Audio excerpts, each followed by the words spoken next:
تو عورت کو بھی 3 طلاقوں کا مالک بنا سکتا ہے.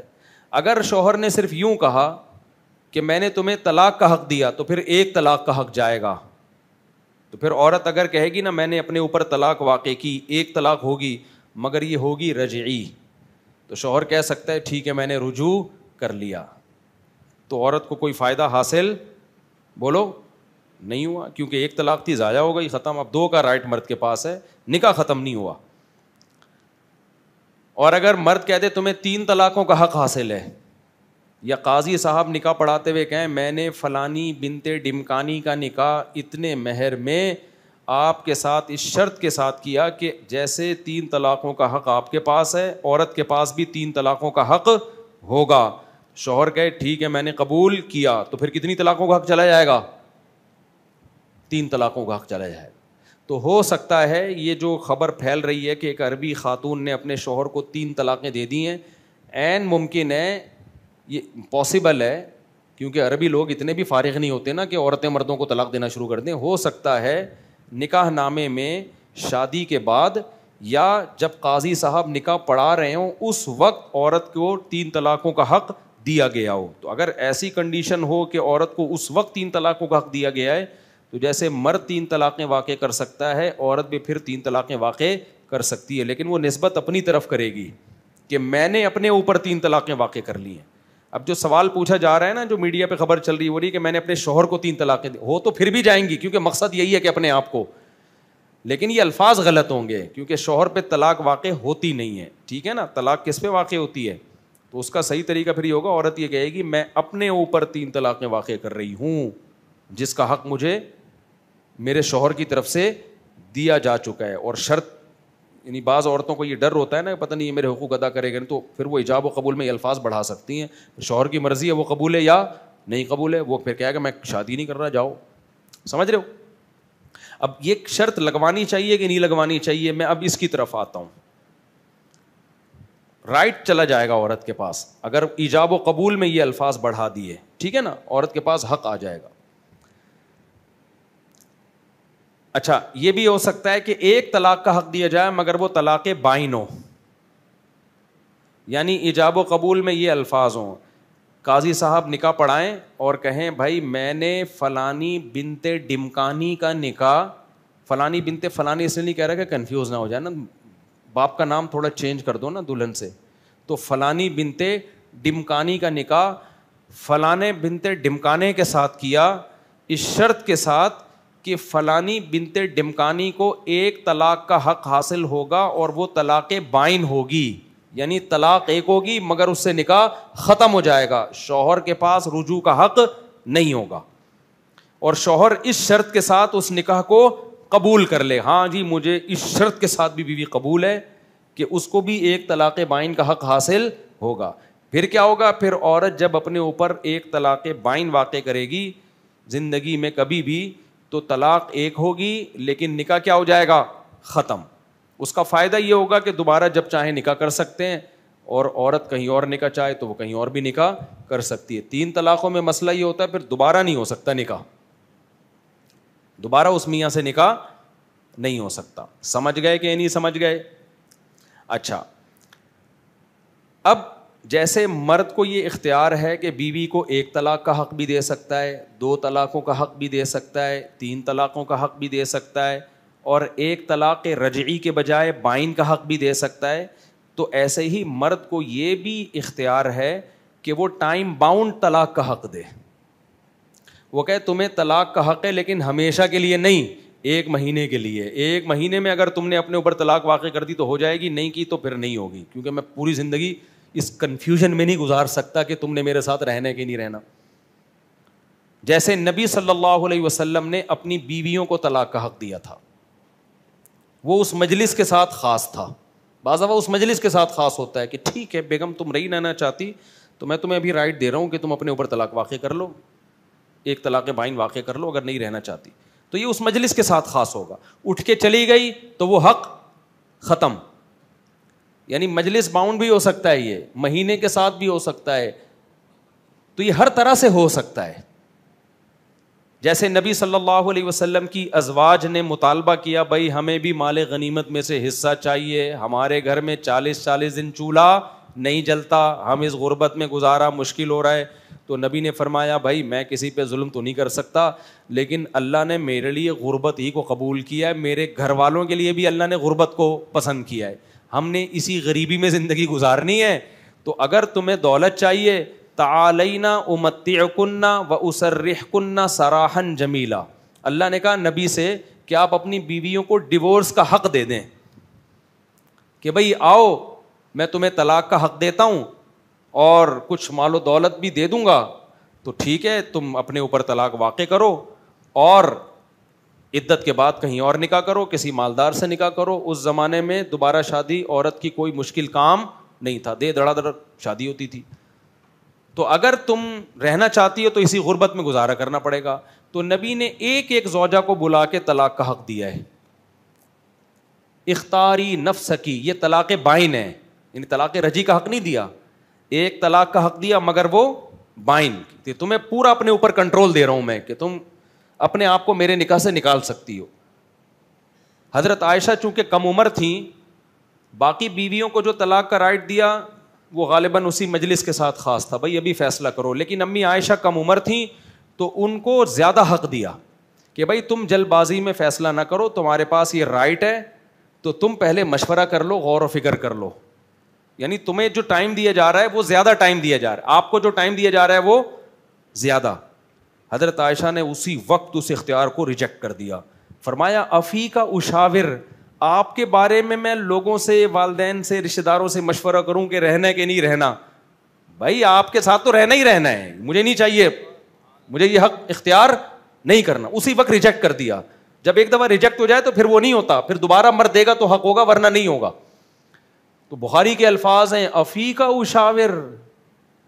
تبھی میں غیر مسلموں سے کہتا ہوں تم جو کہتے ہو نا کہ نبی نے کم عمر سے شادی کی, جس سے کی ہے وہ تو خوش ہیں, ان کو تو ڈیورس کا حق دیا جا رہا ہے پھر بھی نہیں واقع کر رہی, اور کہا جا رہا ہے جلدی فیصلہ نہ کرو بلکہ جا کے مشورہ کر لو. وہ کہہ رہی ہیں نہیں کرنا مشورہ اور اشکال کر رہی ہیں, غضبناک ہو رہی ہیں. افی کا اشاور, بھائی کہیں ادھر ادھر کہیں شادی ہوئی ہوتی مشورہ کر لیتے. پیغمبر آپ کے بارے میں مشورہ کروں کہ رہنا کہ نہیں رہنا, بھائی ٹھیک ہے ہم نے پیسے ویسے کا مطالبہ کر لیا تھا, وہ تو ویسے ہی, اس کا یہ مطلب تھوڑی ہے کہ ہم دولت پر آپ کو ترجیح دیں گے, اسی غربت میں راضی ہیں ہم. سمجھتے ہو کہ نہیں سمجھتے ہو؟ تو اس سے یہ بھی بہرحال پتا چل گیا کہ میاں اپنی بیوی کو کسی بھی بیس پہ ڈیورس کا محدود حق بھی دے سکتا ہے اور لامحدود حق بھی دے سکتا ہے. وہ یہ بھی کہہ سکتا ہے ابھی فیصلہ کر لو, ہمیشہ کے لیے یہ رائٹ نہیں ہے, ورنہ ہمیشہ میں لٹکتا ہی رہوں گا کہ پتہ نہیں کب اپنے آپ کو طلاق واقع کر رہے اور میں رنڈوا ہو جاؤں, کب طلاق واقع کر لے. تو وہ محدود ہے, 1 مہینے کا ٹائم, 1 سال کا ٹائم, 1 ہفتے کا ٹائم, 1 مجلس کا ٹائم. یہ سارے اختیارات جیسے مرد کے پاس ہیں وہ یہ اختیارات میں اپنی بیوی کو اپنے ساتھ شریک کر سکتا ہے. اچھا, مشروط اختیار بھی دے سکتا ہے. مشروط کا مطلب کیا ہے؟ بھائی بیگم دیکھو تمہیں ڈیورس کا حق میں دے رہا ہوں, تم اپنے اوپر 1 طلاق بائن واقع کر سکتی ہو. یہ میں بائن اس لیے کہہ رہا ہوں کہ اگر حق دینا ہونا تو 1 طلاق بائن ہی کا دینا چاہیے, کیونکہ رجعی کا دینے سے فائدہ نہیں ہے سوائے اس کے کہ طلاق کا لفظ کم ہو جائے گا, عدد ختم ہو جائے گا. ایک بلا وجہ کا ایک فائر ہے جو یعنی جس سے رشتہ بھی کمزور ہوگا اور حاصل بھی کچھ نہیں ہوگا.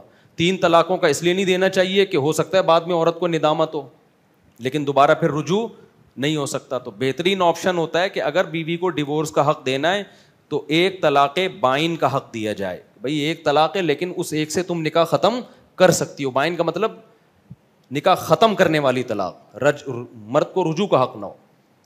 تو یہ مشروط حق بھی دیا جا سکتا ہے. مشروط کا مطلب یہ ٹھیک ہے بیگم تمہارا میرے ساتھ جذباتی ہو جاؤ تھوڑا سا نا, تمہارا میرے ساتھ گزارا نہیں ہے نا اور تم چاہتی ہو کہ میں تمہیں طلاق دوں, میں یہ کام نہیں کر سکتا, میرے منہ سے, شریف آدمی کے منہ سے اتنے آرام سے یہ لفظ نکلتا نہیں. بغیرتوں کے کوئی اصول,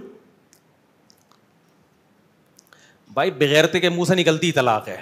شریف آدمی کروڑ دفعہ سوچتا ہے کہ یار گھر اجڑ رہا ہے, عزت داروں کا کام ہے در در نکالنا طلاقیں, یا بے شرموں کا کام ہے. یہ تو بول لو منہ سے, عزت دار لوگ تو نہیں پھوٹتے نا منہ سے, بولتے ہیں یار ایسے کیسے بھائی, وہ تو نبھانے کے لیے شادی کرتے ہیں. تو اب بیگم کہہ رہی ہے نہیں رہنا چاہتی, میں آپ کے ساتھ نہیں رہنا چاہتی, یہ غربت, یہ مہنگائی اور وغیرہ وغیرہ, کوئی بھی وجہ ہو, یا آپ ظلم کر رہے ہو. تو پھر مشروط اختیار, مشروط کا مطلب بیگم تمہیں ایک طلاق بائن کا اختیار میں دے رہا ہوں اس شرط کے ساتھ کہ تمہارے ابا بھی اس کو نافذ کرنے پہ راضی ہوں, کیونکہ تم جذباتی ہو, کل طلاق لے لو گی بعد میں پھر نہیں. تو ابا اگر اس یعنی تم نے واقع کر دی اور ابا کہہ دیں کہ میں نے نافذ کر دی ہے تو ہوگی, ورنہ نہیں ہوگی, کیونکہ ابا تمہارے فیصلہ کریں گے, تمہارے خاندان کو, تمہارا باپ آئے گا تو پتہ چلے گا. نہیں آئی بات میرا خیال ہے سمجھ میں. جیسے ہندوستان میں بعض عورتوں پہ بڑے ظلم ہو رہے تھے, گاؤں دیہاتوں میں نا بہت مارتے تھے جنگلی لوگ عورتوں کو, شادی کے بعد عورت پھنس جاتی تھی بری طریقے سے. تو مولانا اشرف علی تھانوی رحمہ اللہ نے ایک کتاب لکھی ہے حیلہ ناجزہ, اس میں یہ لکھا کہ بھائی جہاں عورتوں پہ اس طرح کا ظلم کا خطرہ ہو تو پھر نکاح میں عورت کو طلاق کا حق دلوایا جائے, جہاں ظلم ہو رہا ہے, ہر جگہ نہیں, کیونکہ پھر سارے رن اوے ہو جائیں گے تھوڑے دنوں میں. میں بار بار کہتا ہوں اگر عورت کو بالکل ہی ہر نکاح میں حق دے دیا نا تو ذرا سا کوئی مسئلہ ہوا, خواتین میں برداشت مردوں سے کم ہوتی ہے, سوائے ان خواتین کے جو میرا بیان سن رہی ہیں. تو ہم سب کیا ہو چکے ہوتے اب تک, رن اوے ہو چکے ہوتے. ذرا سا غصہ آیا دھڑ دھڑ دھڑ, تو چار کی گئی باتیں ہی رہتی ہیں اور کچھ نہیں رہتا. تو مولانا اشرف علی تھانوی نے بڑا زبردست, یہ اس کلپ کو خوب وائرل کریں. مولانا تھانوی رحمہ اللہ تعالیٰ نے ان مظلوم عورتوں کے لیے ایک حل نکالا, ان کی کتاب الحیلۃ الناجزہ. اس میں حل یہ نکالا کہ بھائی ایسے علاقے جہاں خواتین پہ ظلم ہو رہا ہے, اور اب یہ بھی نہیں کہ نکاح نہ کریں کیونکہ سارے ظالم تھوڑی ہوتے ہیں, تو وہاں ایسا کیا جائے کہ قاضی صاحب جب نکاح پڑھائیں تو یوں کہیں میں نے فلانی بنتے, وہ ڈمکانی ممکانی انہوں نے لکھا ہی میں بتا رہا ہوں, فلانی بنتے ڈمکانی کا نکاح اس بغیر استغفر اللہ اس فلانے بنتے ڈمکانے سے کیا, کیونکہ وہ ظلم ہو رہا ہے نا, تو اس کو ہم کیا کہیں گے, فلانی بنتے ڈمکانی کا نکاح اس فلانے بنتے ڈمکانے سے اس مہر کے ساتھ کیا, اس شرط کے ساتھ کہ عورت کو بھی طلاق بائن کا حق ہوگا بشرطے کہ اس کے خاندان کے 2 افراد یہ فیصلہ کریں کہ واقعی اس عورت پہ ظلم ہو رہا ہے. بات آئی سمجھ میں. آگے انہوں نے وجہ لکھی کہ بعض خواتین جلد باز ہوتی ہیں, ظلم نہیں بھی ہو رہا ہوتا, ہو سکتا ہے وہ جھوٹا الزام لگا دیں, اس سے گھر ٹوٹیں گے بلا وجہ. بعض دفعہ کیا ہوتا ہے کہ یعنی الڑ اطلاق اختیار دے دیں نا تو مرد محبت نہیں کرے گا, کہے گا یار یہ تو کسی بھی وقت جا سکتی ہے, تو وہ پھر اس سے وہ وفا کرے گا نہیں. تو بڑی بیلنس بات کی انہوں نے, بھائی اگر ظلم ہوگا, بلکہ اور الفاظ کو میں چینج, جو پورے الفاظ ہیں نا وہ اس طرح کے ہیں کہ فلانی بنتے ڈمکانی کا نکاح فلانے بنتے ڈمکانے سے کیا. لوگ کہتے ہیں دیکھو شرعی مسائل میں فلانے ڈمکانے, بھائی مسئلہ صحیح بیان کر رہا ہوں, فلانے ڈمکانے کو مت دیکھو. مسئلہ اگر غلط بیان کر رہا ہوں اس کو ثابت کرو گے غلط ہے. ہمارے اسٹائل کو مت دیکھو, اسٹائل ہر آدمی کا مختلف ہوتا ہے. لوگ کہتے ہیں یہ دیکھو یہ مفتی ہیں, یہ اس طرح کی بات ہے. ابے بات صحیح کر رہا ہوں کہ نہیں کر رہا, فلانے ڈمکانے سے کیا ہوتا ہے. اب میں خشک اسٹائل میں بیان کروں گا تم لوگ تھک جاؤ گے.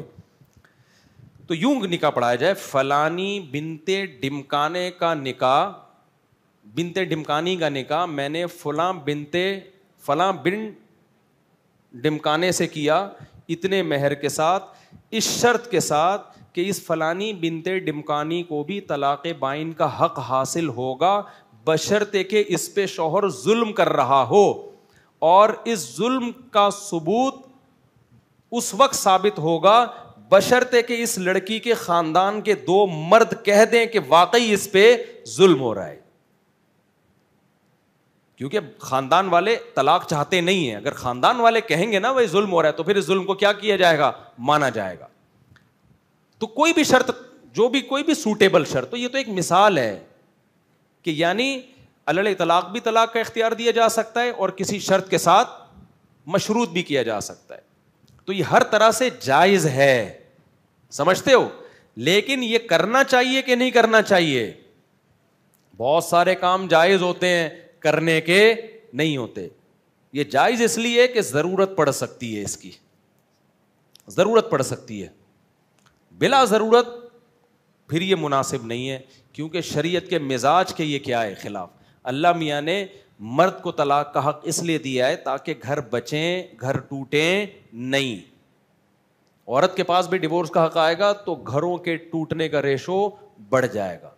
تو اس لیے جہاں ضرورت ہو وہاں اس آپشن کو استعمال کیا جائے، جہاں ضرورت نہیں ہے تو پھر استعمال نہ کیا جائے، کیونکہ اس کا نقصان ہے. نقصان یہ کہ قاضی صاحب نے بلا وجہ، کوئی خطرہ وطرہ بھی نہیں ہے، سب نارمل چل رہا ہے، بلا وجہ نکاح میں کہہ دیا کہ ہم نے تو اس کو بھی طلاق کا اختیار دیا، تم نے قبول کیا، ہو گیا چلو قبول لیا. اب کیا، اب جب مرد کو پتہ ہوگا نا کسی بھی وقت یہ اپنے اوپر طلاق واقع کر سکتی ہے، تو مرد اس کو as a girl friend use کرے گا، ایز اے بیوی بیہیویئر مرد کا اس کے ساتھ نہیں ہوگا.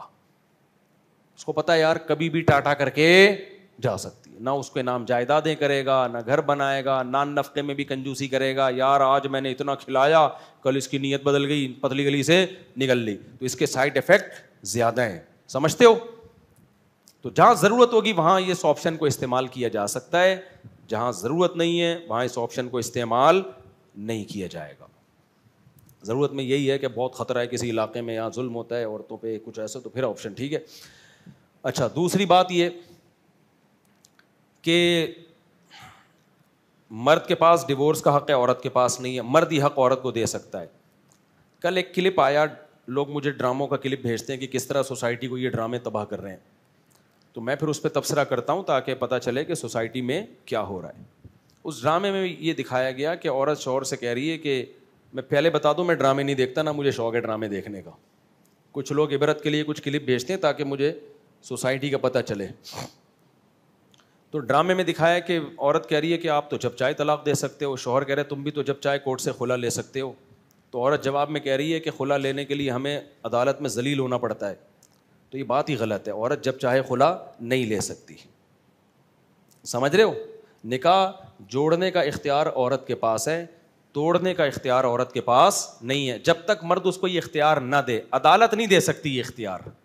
جس کی بیوی ہے وہ دے سکتا ہے، جج اپنی بیوی کو اختیار دے سکتا ہے، دوسروں کی بیویوں کو اختیار نہیں دے سکتا. تو یہ غلط چیز ڈرامے میں پھیلائی جا رہی ہے.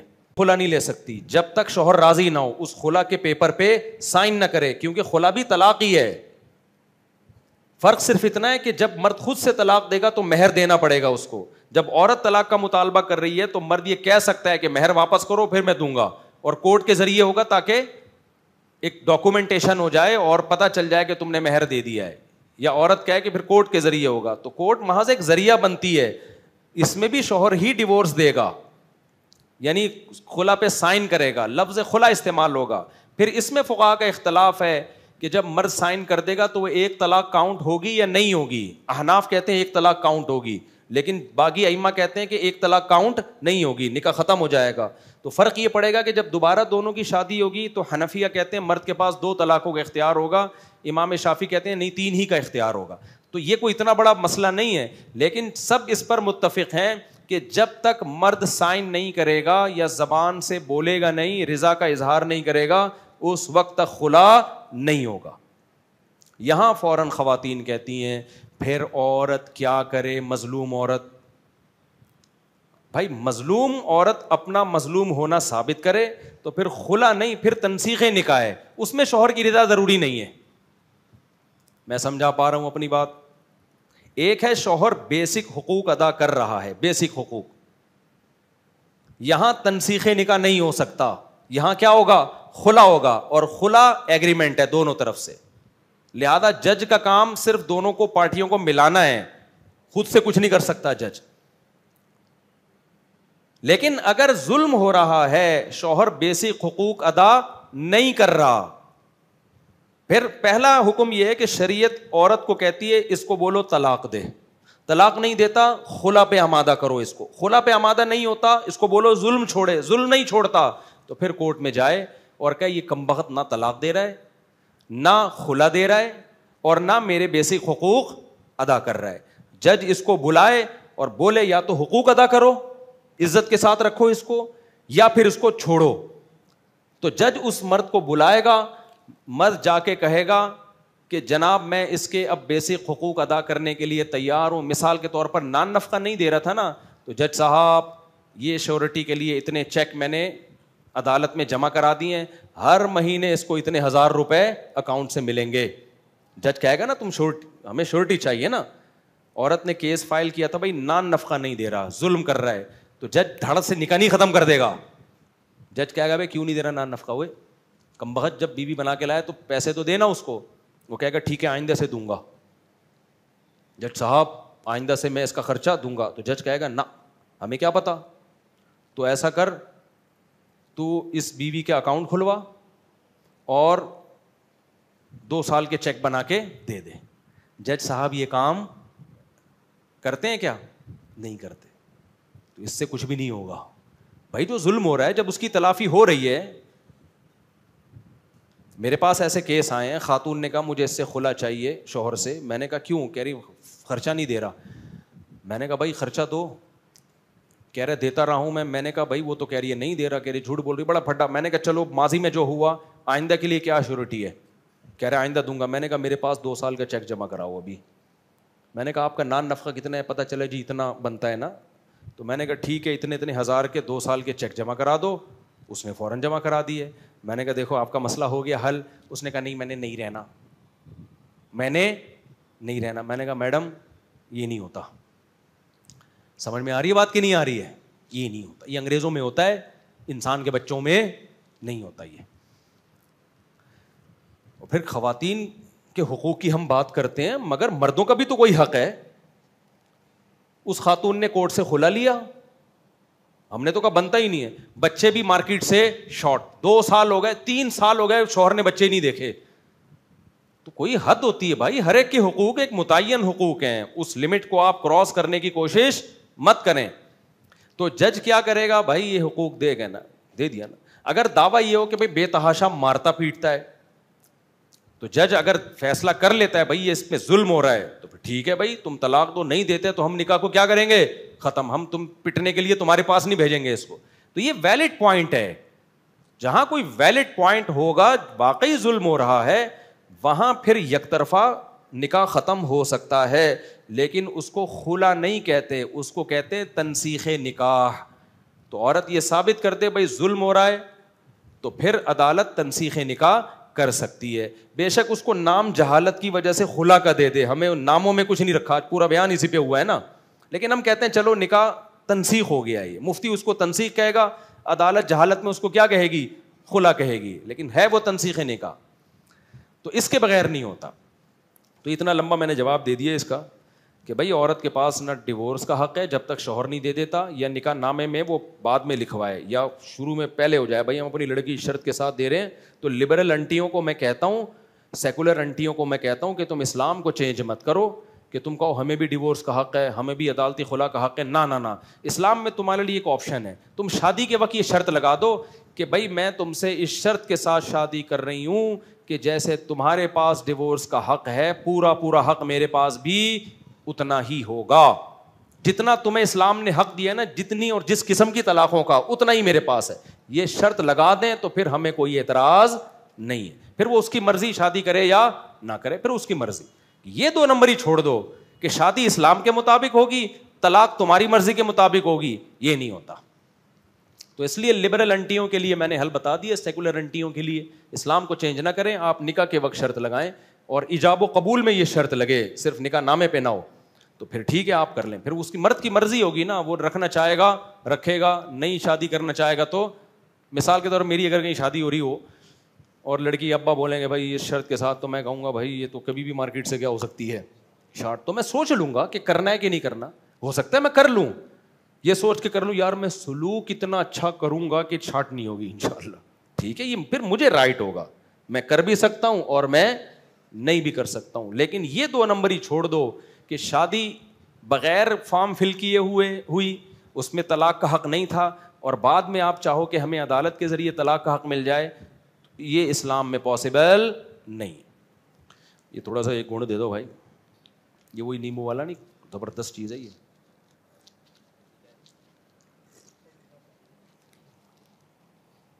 نکاح پڑھا دو, فلانی بنتے ڈمکانے کا ہو رہا ہے نکاح. بھائی جلدی آ جاؤ. حذیفہ رشید ولد رشید الحسن, آپ ہیں دولہا؟ ماشاء اللہ ماشاء اللہ, زبردست. دلہن کا نام ہے جی, یہ کیا لکھا ہوا ہے؟ اینا محمود بنت محمود علی خان. آئینہ, آئینہ کا اینا, یہ عین سے الف سے لکھا ہوا ہے. اچھا, 1,06,000 روپے مہر ہے. دلہن کے وکیل کہاں ہیں؟ ڈمکانے یعنی وکیل کہاں ہیں؟ آپ ہیں حضرت. آپ نے اجازت دی ہے کہ میں اینا محمود بنت محمود علی خان کا نکاح 1,06,000 روپے مہر میں حذیفہ رشید والرشید الدین سے کروں, اجازت ہے جی؟ الحمدللہ نحمده ونستعینه ونستغفره ونؤمن به ونتوکل علیہ ونعوذ باللہ من شرور انفسنا ومن سیئات اعمالنا من يهده الله فلا مضل له ومن يضلل فلا هادی له ونشهد ان لا اله الا الله وحده لا شريك له ونشهد ان محمدا عبده ورسوله صلی اللہ تعالی علیہ وعلى آلہ واصحابہ وبارک وسلم تسلیما کثیرا کثیرا. اما بعد فاعوذ باللہ من الشیطان الرجیم. بسم اللہ الرحمن الرحیم. یا ایھا الناس اتقوا ربکم الذی خلقکم من نفس واحدۃ وخلق منها زوجها وبث منهما رجالا كثيرا ونساء واتقوا الله الذي تساءلون به والأرحام إن الله كان عليكم رقيبا. وقال تعالى يا أيها الذين آمنوا اتقوا الله وقولوا قولا سديدا يصلح لكم أعمالكم ويغفر لكم ذنوبكم ومن يطع الله ورسوله فقد فاز فوزا عظيما. وقال النبي صلى الله عليه وسلم النكاح من سنتي وقال فمن رغب عن سنتي فليس مني. وقال النبي صلى الله عليه وسلم تزوجوا الودود الولود فإني مباهي بكم الأمم. وقال النبي صلى الله عليه وسلم تزوجوا ولا تكونوا كرهبان النصارى. جناب حذیفہ رشید والرشید الدین, میں نے 1,06,000 روپے مہر میں آپ کا نکاح اینا محمود بنت محمود علی خان سے کیا. آپ نے اس نکاح کو قبول کیا؟ تو تھوڑا زور سے قبول ہے نا, جزاک اللہ. خطبے کے وقت باتیں نہیں کرتے. اچھا, یہ خطبہ سننا بھی لازم ہے شریعت میں. دعا کریں جی اللہ تعالیٰ برکت دے. الحمدللہ. اور آپ ہی کی شادی ہو رہی ہے اور آپ ہی خطبے میں بات چیت کرو گے تو اچھا نہیں ہے. الحمدللہ رب العالمین والعاقبۃ للمتقین والصلاۃ والسلام علی رسولہ الکریم وعلی آلہ وصحبہ اجمعین. اے اللہ اس نکاح کو اپنے دربار میں قبول فرما, اس کی برکتیں زوجین کو تادم حیات نصیب فرما. آپس کے اختلاف و انتشار سے, لڑائی جھگڑوں سے, ہر قسم کے شر فساد سے اللہ ان دونوں کی ہمیشہ کے لیے حفاظت فرما. اے اللہ اس نکاح کو دونوں کے خاندانوں میں جوڑ کا, محبت کا ذریعہ بنا, دونوں کے خاندانوں میں الفت کا ذریعہ بنا. جس کی بھی جو جائز مراد ہو اللہ اس کی مراد کو پورا فرما. ربنا آتنا فی الدنیا حسنۃ وفی الآخرۃ حسنۃ وقنا عذاب النار. صلی اللہ تعالیٰ علی خیر خلقہ محمد وعلی آلہ وصحبہ اجمعین. اللہ تعالیٰ بہت مبارک کرے آپ کو. لاؤ جلدی سے پرچے دے دن نمٹاؤں یار. میں نے پیاس لگ رہی تھی, میں نے لوگوں سے شربت کا سیمپل منگوایا اور انہوں نے سیرپ منگوایا, کیا لکھا ہوا پتہ نہیں, پی لیا. روزہ خراب تو نہیں ہوا بھائی؟ اگر نفلی روزہ توڑ دیا جائے گناہ تو ہوتا ہے مگر کفارہ نہیں ہوتا, تو توبہ استغفار کر لیں اور ایک روزہ قضا کر لیں. نیاز کا کھانا مت کھایا کرو. خلاصہ ہے نا, گرمی ہے نا, تو ان شارٹ سوالات کے ساشے اور جواب کے بھی ساشے.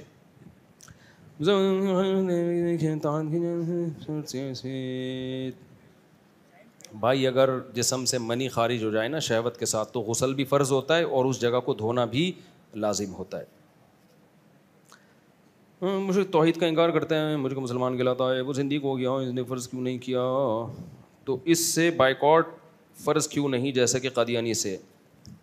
دیکھو جو مسلمانوں میں شرک کرتا ہے وہ بھی مرتد ہو جاتا ہے, لیکن جو شرک کرتے ہیں نا وہ واضح لفظوں میں کرتے نہیں ہیں, جب ان سے پوچھا جائے تو بات کو گھما دیتے ہیں, تو اس لیے ان کا حکم قادیانیوں سے جدا ہے. اس لیے حاضرہ خاتون آئی سی یو میں ہیں, دعا کی درخواست, دل سے دعا ہے اللہ تعالیٰ ان کو شفا عطا فرمائے. ڈاکٹر اسرار احمد نے کہا ہے پاکستان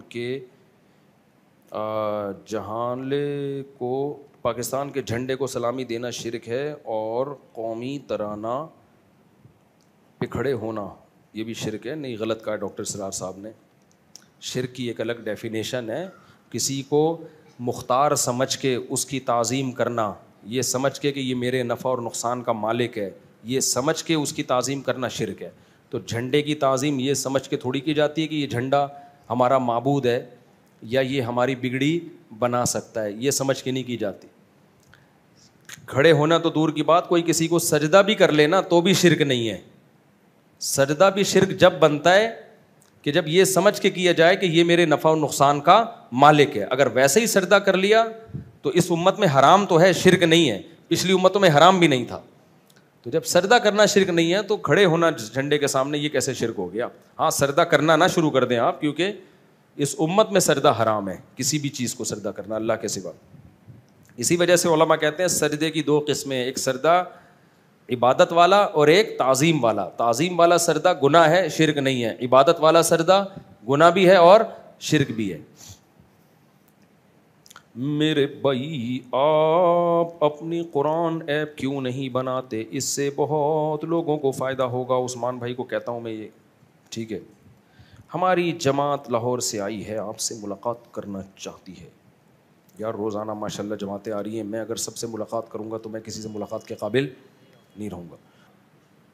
تو میں اگر سب سے ہر وقت ملتا ہی, ماشاء اللہ جماعتیں اتنی محرم میں نکلتی ہیں, روزانہ جماعتیں آ رہی ہیں, تو میں اگر سب سے ملتا رہوں گا تو میں کسی سے ملنے کے قابل, پھر بھی کوشش کرتا ہوں ملاقات کی انشاءاللہ. اثر میں دیکھتے ہیں.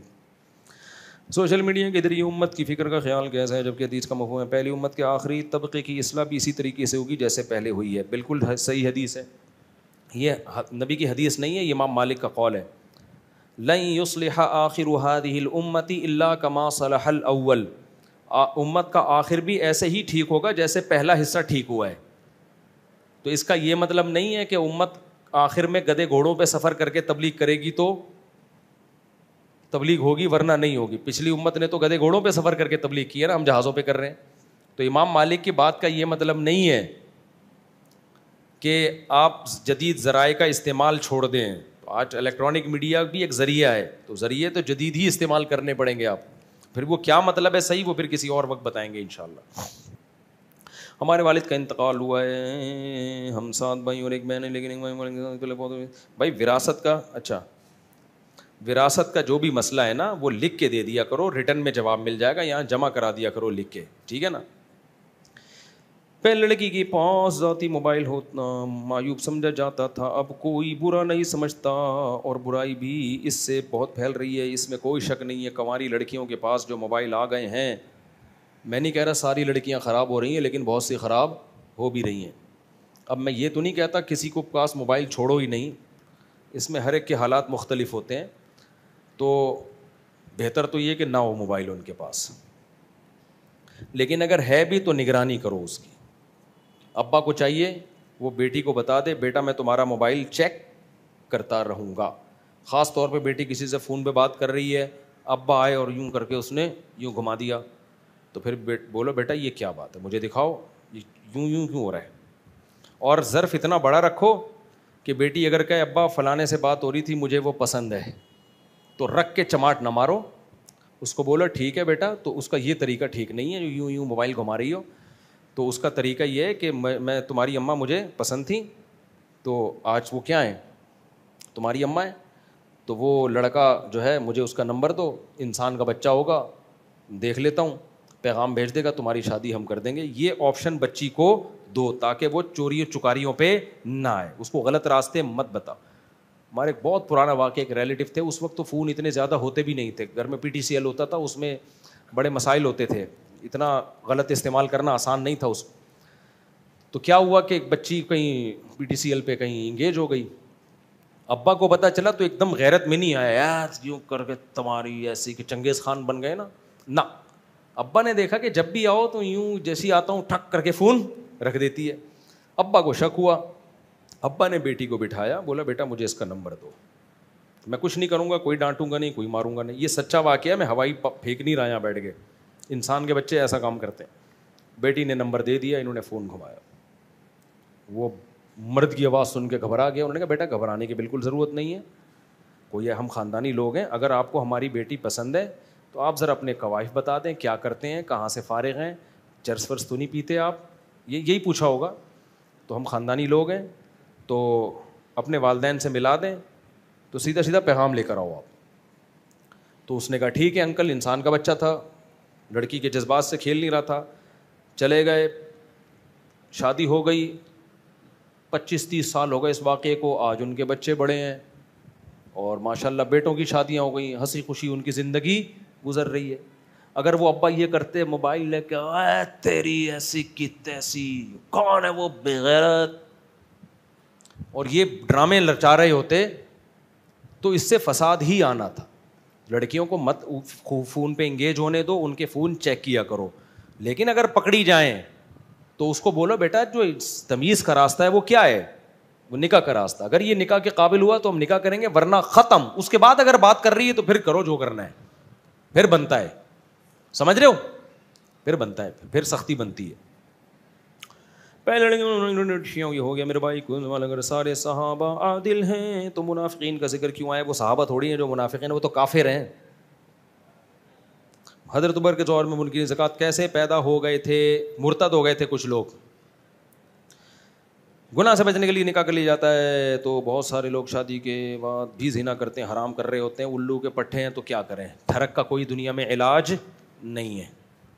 تبھی تو شادی شدہ آدمی زنا کرے تو اس کی سزا ہے پتھروں سے مار کے ہلاک کرو. بغیرت, تیرے پاس حلال تھا تو اس حلال کو چھوڑ کے کہاں جا رہا ہے؟ گند میں منہ مار رہا ہے. ایک حدیث میں آتا ہے کہ نبی نے معراج کی رات دیکھا کچھ لوگ صاف ستھرا گوشت چھوڑ کے سڑا ہوا کیڑوں والا بدبودار گوشت کھا. گوشت میں بدبو کتنا گندا لگتا ہے, ان کو یہ عذاب دیا جا رہا ہے. آپ نے جبریل سے پوچھا یہ کون لوگ ہیں؟ جبریل نے فرمایا یہ وہ ہیں جو حلال بیویوں کو چھوڑ کر طوائف خانوں میں جاتے تھے. یہ وہ اس امت کے پلید لوگ ہیں.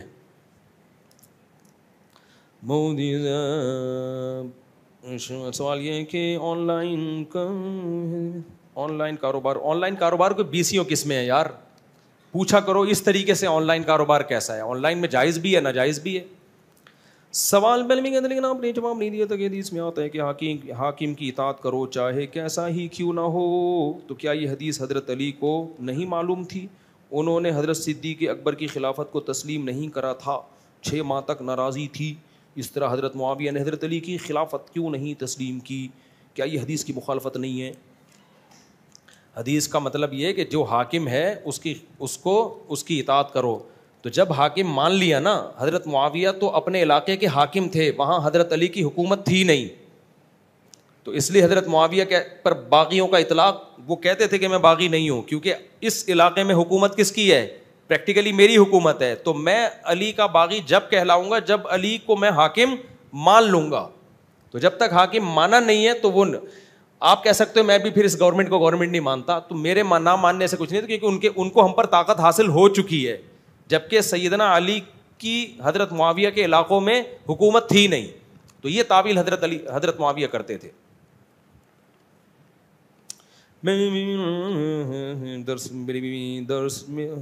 میری بیوی درس فرماتی تھی, جبکہ کیا لکھا ہوا ہے یار, رائٹنگ ایسی ہو گئی ہے نا. ابے پڑھ کے سناؤ.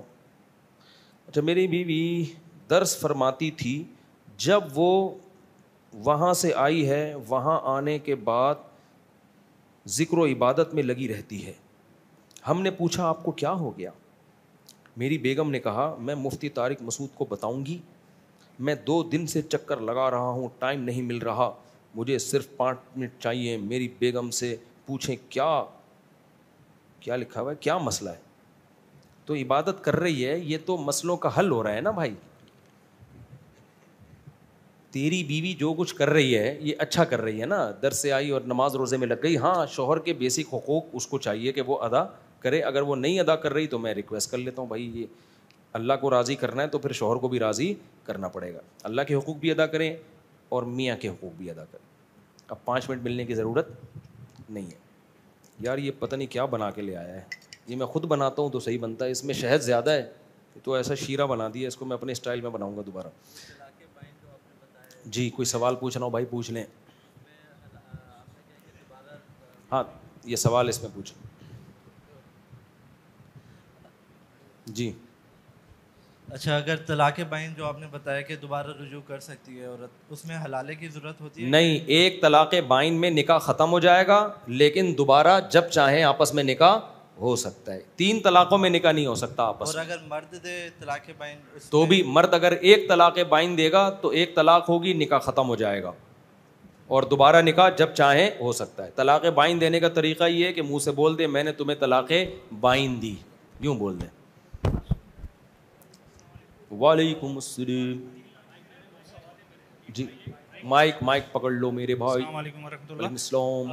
آپ کے آج بیان سے جو ایک تو یوٹیوب کے بارے میں سنا, ابھی تک تو شدت سے یہ سن رہے تھے کہ یوٹیوب بالکل ہی حرام ہے, اور ابھی تک بلکہ سیکٹر 8 کی مسجد میں نے رمضان کے آخری عشرے میں ان سے بیان سنا تھا, ان کا شدت سے حرام ہے, مطلب اس کی طرف جائیں نہیں. دوسرا سوال یہ ہے کہ جو بینک سے چیزیں مطلب کوئی چیز لے رہے ہیں یا لین دین کر رہے ہیں تو اس کا تعین ہوتا ہے کہ 3 سال تک اگر پیسے آ گئے آپ کے پاس تو آپ کیا اس کو جو آپ کا ایگریمنٹ ہوا ہے تو وہ آپ اس کو پورے کلیئر کر سکتے ہیں. جیسے سولر کا سسٹم ہے, گاڑی ہے یا گھر ہے, تو آپ نے وہاں سے لین دین کیا اور 3 سال یا 4 یا جو بھی ان کا مدت ہے اس مدت سے پہلے آ کے آپ کے پاس اگر پیسے آ گئے اور آپ نے کلیئر کر دیا تو یہ شرعاً صحیح ہوگا؟ دیکھو پہلا سوال جو ہے نا, یوٹیوب فلانا مولانا صاحب سے سنا حرام ہے, اس پہ سن 2000 کے شروع میں دارالعلوم کرنگی میں بہت لمبی چوڑی بحث ہوئی تھی. بڑے بڑے علماء تھے اس میں, چھوٹے درجے کے علماء نہیں تھے. مفتی تقی عثمانی صاحب تھے, حضرت مفتی رفیع عثمانی صاحب تھے, چھوٹوں میں ہم جیسے لوگ تھے, کیونکہ بالمشافہ ہم نے یہ سارا وہ دیکھا ہے. تحقیقات میں ہمیں بھی شرکت کا موقع ملا, بڑوں سے سیکھنے کا موقع ملا.